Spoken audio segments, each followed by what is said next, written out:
One of the most powerful men on earth, holds a position that has existed for nearly 2,000 years.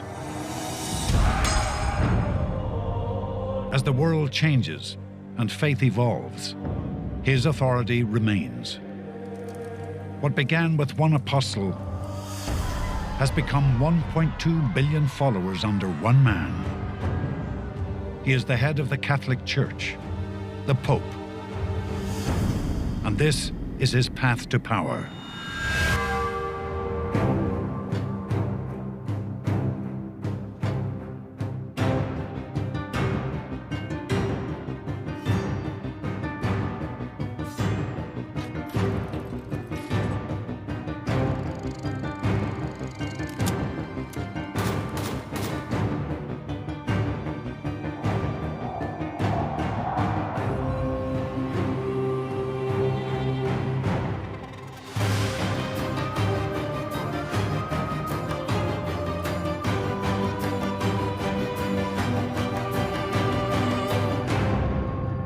In this episode, a young man of faith challenges the tyranny of communism, changes the face of the Catholic Church, and reimagines the future of the oldest office on earth.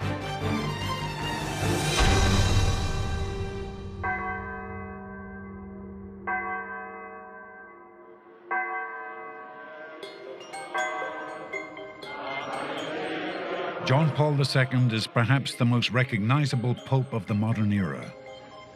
Deliver us, Lord, from every evil. Often called the TV Pope, he brings the papacy directly into the homes of Catholics and non-Catholics alike. Over the course of his 28-year reign, John Paul II makes the Pope an international icon. I would challenge anyone to think of the names of 2 or 3 popes before JP2. No pope, under any circumstance, has ever had the impact that JP2 had. Before John Paul II, the papacy is a quiet vestige of an ancient tradition. Popes are religious figureheads atop a hill in Rome, notorious for their measured diplomacy in the face of war and injustice. In the earlier part of last century, secular society wouldn't listen to papal authority, and the papacy became insulated. The Pope seemed to be very far away. The Pope didn't seem to be involved in your everyday life. But Karol Wojtyla, the young Polish scholar who will become John Paul II, changes the face of the Catholic Church forever.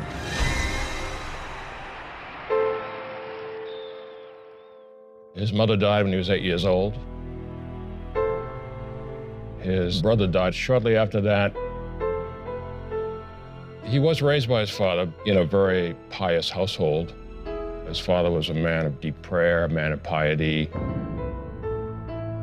Wojtyla once referred to his home as his first seminary. He prayed every day. There was a kneeler in their living room. He was a very deeply spiritual and religious man, even as a young man.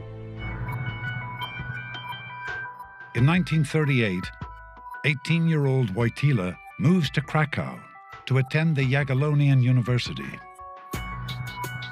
Wojtyla, as a young man, wanted to be an actor. He wants to study theater and literature, but he's only able to do that for a year. The Nazis invade Poland. World War II begins.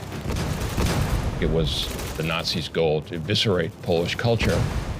So the Jagiellonian University in Krakow is closed. With his life and country in turmoil, Wojtyla remains grounded in his faith and searches for a creative outlet. He gathered together with others in an acting troupe that met in secret. It was really plays that combined religious and themes of Christ with anti-Nazi resistance. They call it a rhapsodic theater. But in February 1941, Wojtyla returns home to find his father, his only remaining relative, dead of a heart attack. He writes at one point that at the age of 20, I lost everyone I ever loved. So he has to deal with this incredible adversity of the Nazis and no college to attend without any family members. It is profoundly affecting this young man who is deeply religious. He wanted a different kind of Catholicism than just going to church on Sunday. This becomes the catalyst for Karol Wojtyla to think about a vocation to the priesthood. But he had to make up his mind. Did he want to be a priest, or did he want to be an actor? He decided that the priesthood was his calling. He joins up with this underground seminary at great risk to his life. I think if these people were found out by the Nazis, they would probably be put to death. As war rages around him, Wojtyla continues to study for the priesthood in secret. Until finally, in 1945, the Allies liberate Poland and the Nazis flee. But as Polish society attempts to rebuild, a new regime rises to fill the political vacuum: the Soviet communist government. The Polish church had been almost destroyed under the Nazis and then suppressed again under the communists. Communism means the state rules over all, and that faith is frowned upon because that takes you away from the imperative of the good of the people. Your faith is put into the state instead of being put into God. People thought of communism as a religion in and of itself. And so for Karol Wojtyla, this becomes a very big deal. Imagine being ruled in succession by Nazism and then suddenly by communism. Religion is not outlawed, but the communist regime distributes anti-religious propaganda and continues persecuting clergymen. The church in Eastern Europe had to operate silently under government control. Wojtyla insisted that the person has priority over the state, but that was a message that was very unwelcome in communist Poland at the time. There is this defiance that takes shape at a very early age. Wojtyla holds secret masses in the mountains, preaching the importance of spirituality and religious freedom to his young congregation.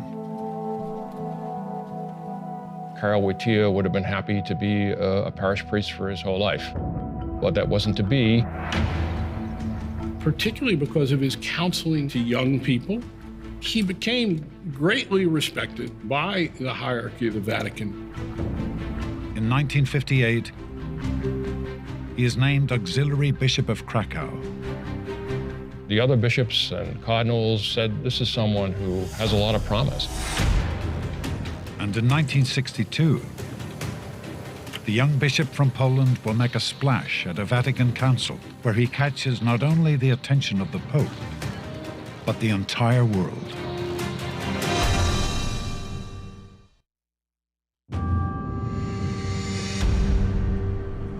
The Catholic Church is an institution rooted in traditions of the past. But the 1960s are a time of radical social and political change. This is the beginnings of when we start to see priests and nuns marching in the civil rights movement, nuns ditching their habits and wearing street clothes to teach. The world is changing, and the church has to change to keep up with what's going on in the world. The church needed renewal, needed updating. This is the first ecumenical council in 92 years, and only the second in 400 years. It is solemnly opened this Pope John. In 1962, officials from all over the world gather in St. Peter's Basilica for a series of meetings that will shake the foundation of Catholicism. The event is called the Second Vatican Council, or Vatican II. Vatican II is the biggest story in the Catholic Church of the last 200 years. It called for a decentralization of church authority. It suggested that the church might be run in different ways. It produced liturgy in which people could worship in their own languages. It also very cautiously began to think about the position of women in the church. It called for an intensified dialogue with Protestants and with non-Christians. It called for a healing with the Jews, greater sensitivity in foreign missions to the local cultures. Total pivot of a church that for 200 years considered modernity suspect. During Vatican II, Karol Wojtyla makes an impression on top Vatican officials. Dear brothers and sisters, a warm welcome to you all. He was an eager participant who often spoke. He's able to take part in many of the debates about theology and ecclesiology. They came to recognize him as a man who could speak about the faith with courage and clarity. They came to appreciate his charismatic character, his personal magnetism. In 1967, Wojtyla is appointed cardinal, adding momentum to his ongoing fight for religious freedom under communist tyranny in Poland. He wanted to build a church in Nowa Huta, and the communists said no, but he wouldn't take no for an answer. Wojtyla erects a large cross in the center of town. But communist authorities remove it. He erects another cross. And again, it is removed. He was a very persistent man, so he's going to try everything in his power to get the church built. The struggle goes on for a decade. But eventually, with the help of hundreds of volunteers, the church is built and becomes a symbol of unwavering faith in the face of communist persecution. He was always trying to carve out space for church freedom. He just believed that ultimately truth and justice are going to prevail. Wojtyla had taken on the communists. In August 1978, a new pope, John Paul I, is elected. In an extraordinary turn of events, he has a massive heart attack, dies in his sleep. John Paul I dies after 30 days. And you have to have another election immediately. The cardinals saw the death of John Paul I as a message from God, that maybe they needed to think in a little bit more of an unconventional way. Why elect a non-Italian Slavic pope and make this radical change with the past? And that election brings forth Karol Wojtyla, who comes to be John Paul II. The conclave that elected him, they didn't know what they were going to get. In October 1978, after a conclave lasting only 2 days, 58-year-old Karol Wojtyla takes the name John Paul II to honor his predecessor. He was young, he was vigorous, boundless energy, and this tremendous sense of having survived 2 totalitarian regimes. John Paul II was a larger-than-life person. Sia lodato Gesù Cristo. I think it was watched by millions of people, and hundreds of thousands went to St. Peter's Square. It was just a rather extraordinary event. Lontano. The feeling in the square was one of amazement and some confusion. Who was this guy? Wojtyla. The election of JP2 really just gave Poland an electrifying jolt forward. Under the thumb of the Soviets, Karol Wojtyla had rarely been able to speak to large audiences. But as John Paul II, his inaugural papal address is broadcast all over the world. And on this stage, he gives a special message to his homeland. He said, be not afraid. Non abbiate paura. The idea to the modern Pole in the late 1970s of be not afraid carried enormous impact. Don't pay any attention to those communist rats that are oppressing you. Di vita eterna. Now that he's Pope, communists realized he was going to cause more problems for them. With the power of the church at his disposal, Pope John Paul II prepares to face communism head-on.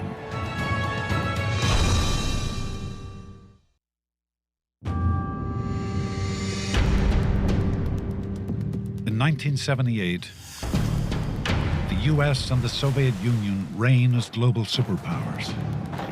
Communism and democracy stand at odds, and the world teeters on the edge of nuclear war.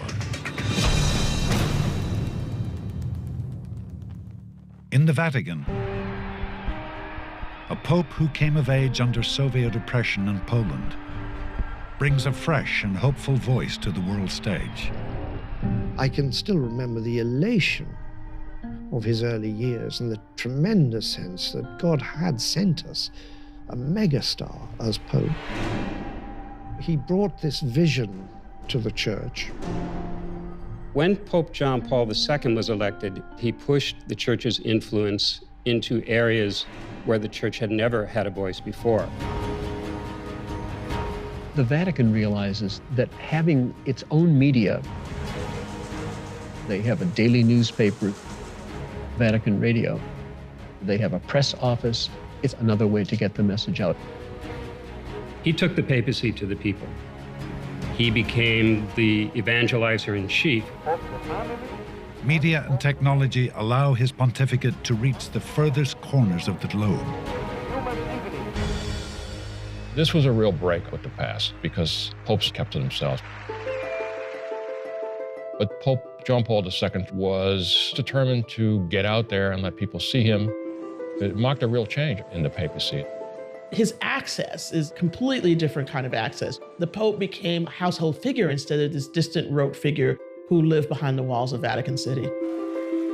His outgoing personality, his training as an actor, all of that becomes a way to make people feel like the Pope means something to me. As the Pope's message of freedom and faith permeates the West, the Soviets tighten their grip on the Eastern Bloc. John Paul II, the first Polish Pope in history, acts as a beacon of hope to his ravaged homeland. For Poland, this was a triumph of the Polish church, which had been suppressed under the Nazis and then suppressed again under the communists. This young man who's remembering the life that he had in Poland under communism and wanting to really rid the world of what he considered to be a scourge. In the spring of 1979, under the watchful eye of communist authorities, John Paul II makes his first visit as Pope to Poland. Millions watch the historic event on TV, including future US President Ronald Reagan. I happened to be with Ronald Reagan watching JP2 get off the airplane in Poland, descend the steps, bend over, and kiss the ground. Really, really emotional. I looked at Reagan and he had a tear in his eye. I interpreted it as having enormous historical experience. Reagan recognizes what this Pope represents because Reagan, of course, is this anti-communist, and he recognizes this kindred soul who he believes is going to change the world. Na ilu to miejscach Europy I świata przemawiał swoją śmiercią, że nie może być Europy sprawiedliwej bez Polski niepodległej na jej mapie. An estimated 3 million people attend his Mass. The Pope tells his countrymen that they cannot be controlled by their government. He urges Polish Catholics to persevere with the strength that comes from faith.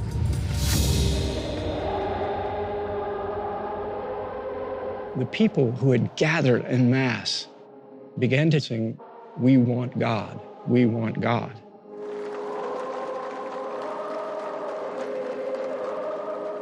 What could the authorities do?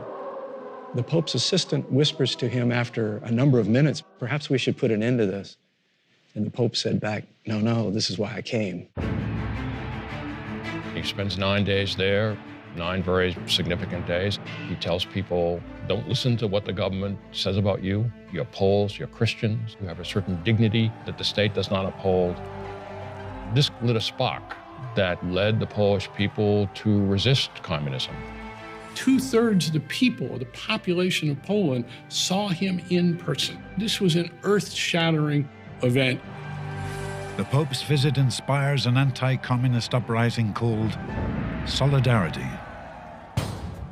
He supports the solidarity movement in Poland. He's able to move forward the movement against communism in Eastern Europe. There are strikes. The workers are demanding a union, and the Pope supports them. Unions and totalitarian systems can't coexist. The two don't go together. So the Soviet Union saw him as a real threat. They followed him. There was a lot of surveillance of his residence. They were quite worried about him.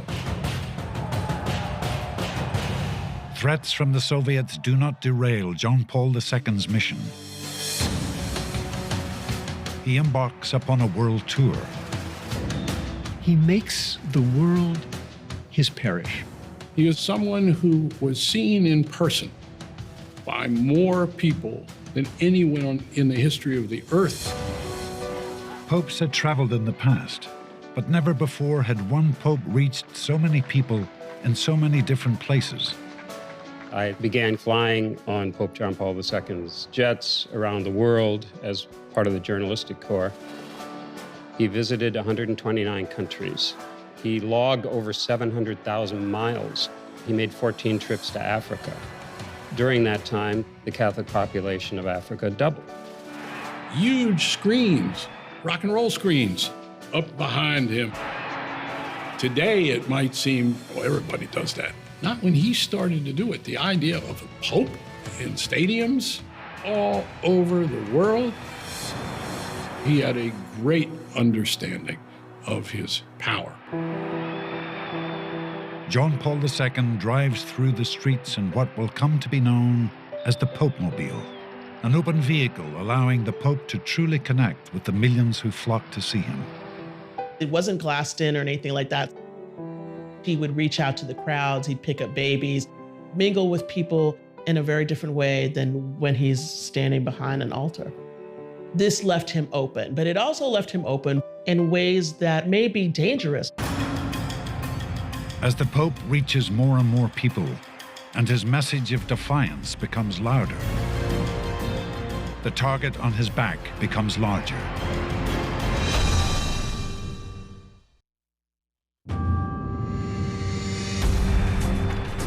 As John Paul II tours the world, spreading his message of faith and freedom, the superstar Pope amasses millions of adoring fans and one powerful enemy. The Pope, former Cardinal Karol Wojtyła of Poland, shot today in serious condition. In the middle of a cheering crowd in St. Peter's Square, Pope John Paul II is shot.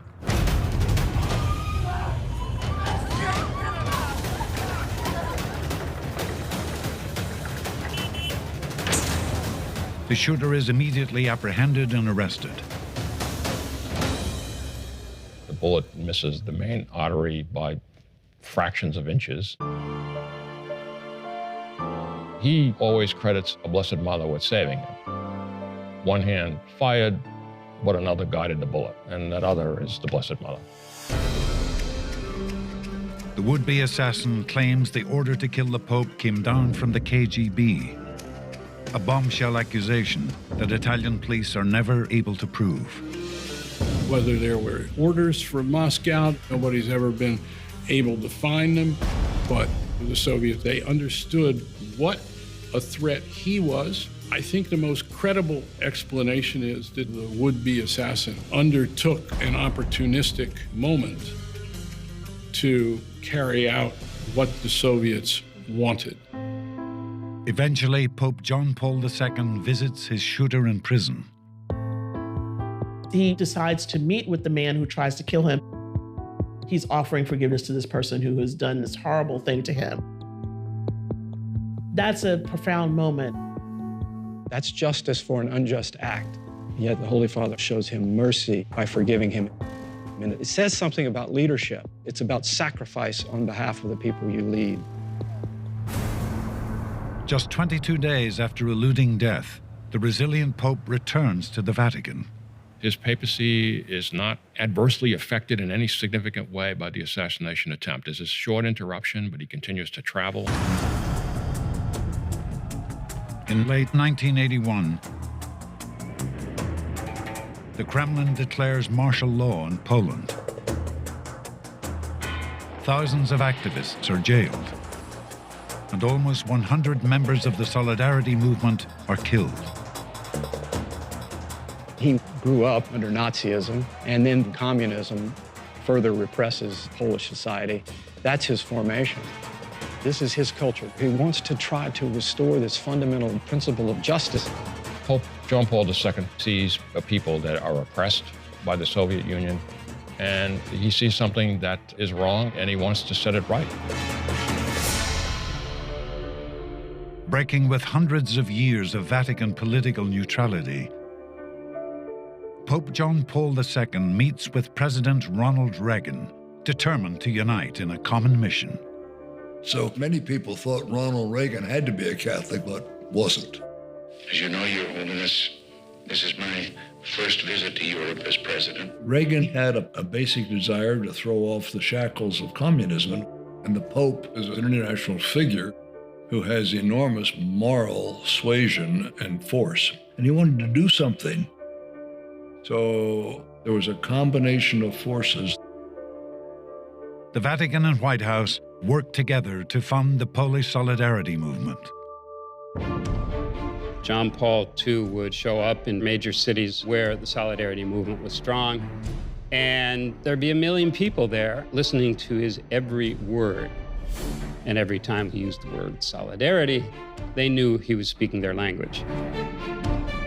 The Solidarity movement probably would have died were it not for the involvement of Reagan and the Pope. A holy alliance between the Church and the Reagan presidency to help undermine communism in Poland. With the support of Reagan and the Pope, Solidarity membership grows to more than 10 million. In July 1983, the movement overthrows the Polish military and martial law is lifted. The Pope is praised all over the world as a brave activist, capable of catalyzing real global change. It was a convergence of time and the commitment of will by the Holy Father. The commitment of the United States made this possible. Just an extraordinary moment. It's because of actions he took in Poland that really sets forward a chain of events that helps lead to the fall of the Berlin Wall and the collapse of the Soviet Union. John Paul II fundamentally changes the role of the papacy for generations to come.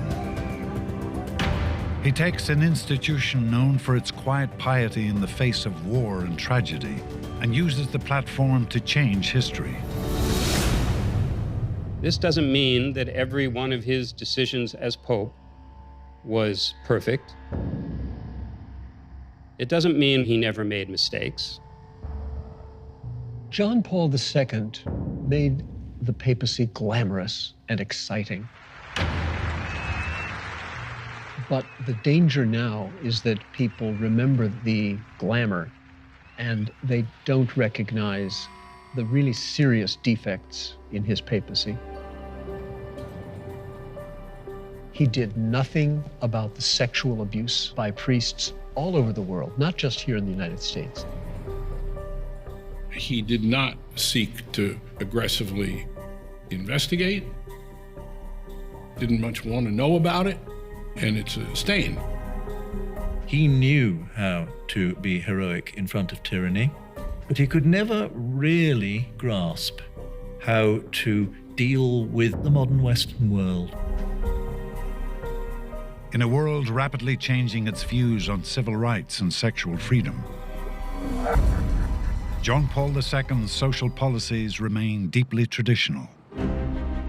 He spoke out about human rights almost everywhere he went, but John Paul II did not hesitate to wade into controversial issues, reproductive rights, population control, and he was known as somewhat an authoritarian. He shut down debate on major issues. He wanted everybody to believe what he believed.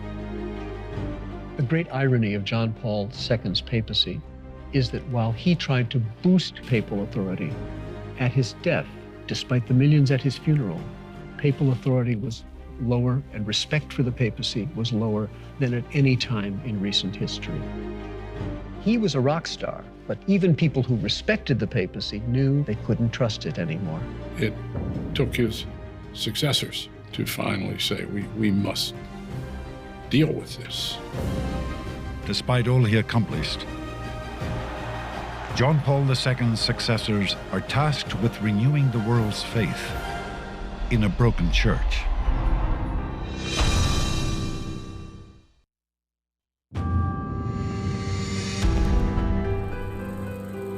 At the beginning of the 20th century, popes keep quiet in the face of secular unrest.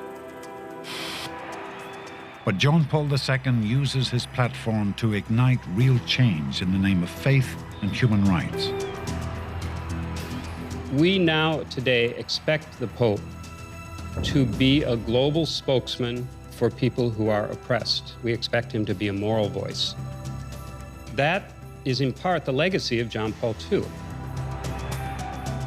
Although he is responsible for making the Pope a player on the world stage, he is also responsible for many of the obstacles the modern papacy is still working to overcome. He had a tendency to regard any other view of being a Catholic as a piece of treachery. He came down hard on some issues that were not popular, like birth control.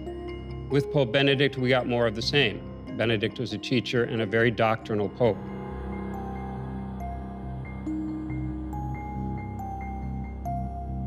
Benedict was one of the cleverest popes in papal history. One of the best educated, but he was scared by the revolutionary energies which Vatican II unleashed. And he spent his days fighting against that. Benedict could not see that the tide will come in, and there's nothing you can do about it. Pope Benedict XVI is known as a scholar. Through his prolific writings, he defends fundamental Christian values and rarely travels or makes public appearances. John Paul II makes it very difficult for his successors. Benedict XVI was more of a theologian. This is a strenuous position for him because he's not the kind of guy who's out in front of the camera. It's difficult for him. He doesn't have that same kind of charisma. In 2013, unable to meet the demands of the modern papacy, Benedict XVI resigns. Benedict resigns chiefly because he could not keep up. After Benedict's resignation, the College of Cardinals realizes that the Church needs a progressive voice. The first Jesuit pope and the first pope to come from the Americas is elected. Francis is a tremendously interesting man in that he is Argentinian. There's a simplicity and a humility.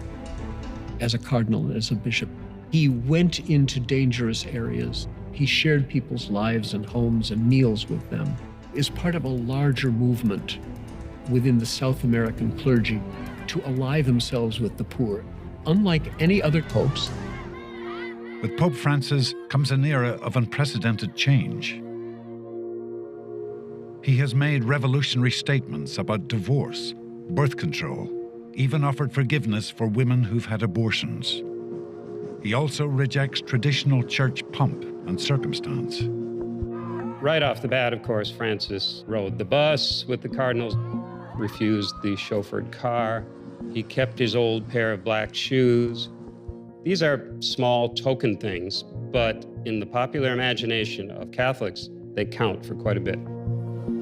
Giving communion to divorced Catholics who are remarried, trying to say that homosexuals who are trying to follow Christ in their lives should not be spoken against.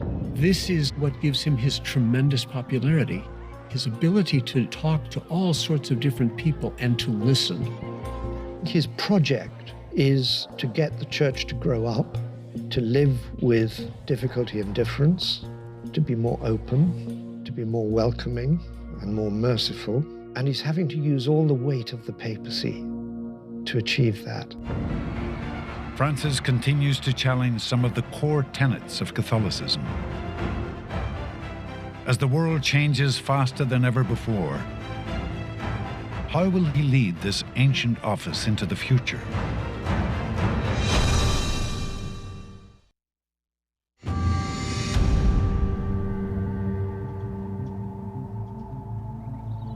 "2,000 years ago,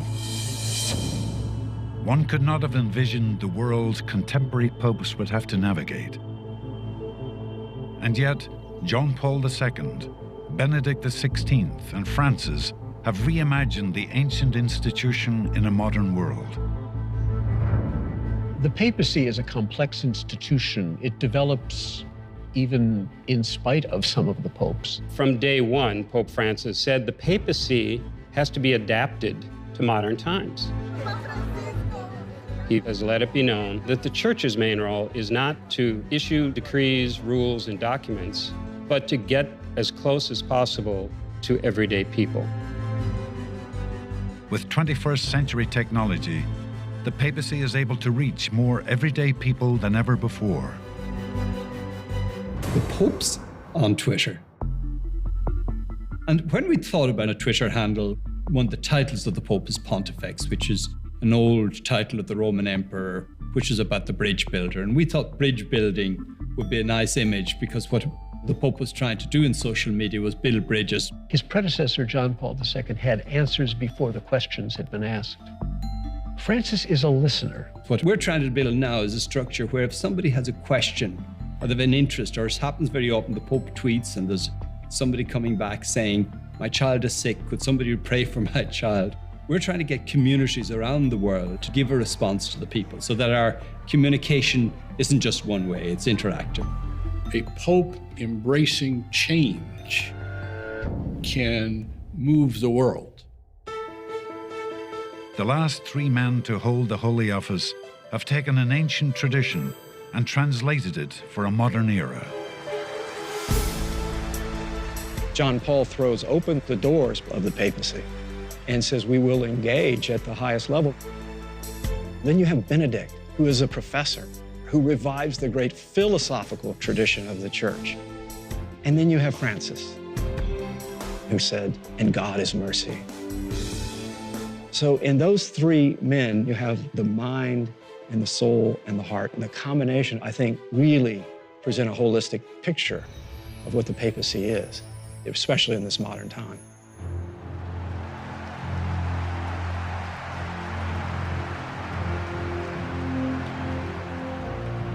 The word pope comes from the Greek papas, which means father.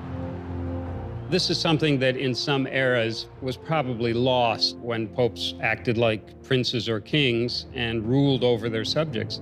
But in the modern age, I think it's come back very much to the forefront. Francis kids around with people. He makes jokes. He lets them take selfies.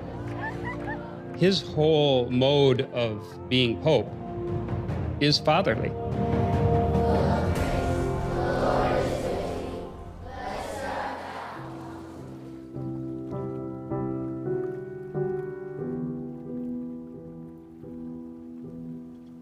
"2,000 years after God deems Peter the rock upon which he would build his church, the papacy remains a beacon of faith and unity.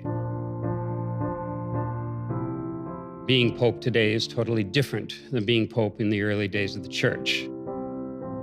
But Peter is always kept in mind by every single person who sits on Peter's throne.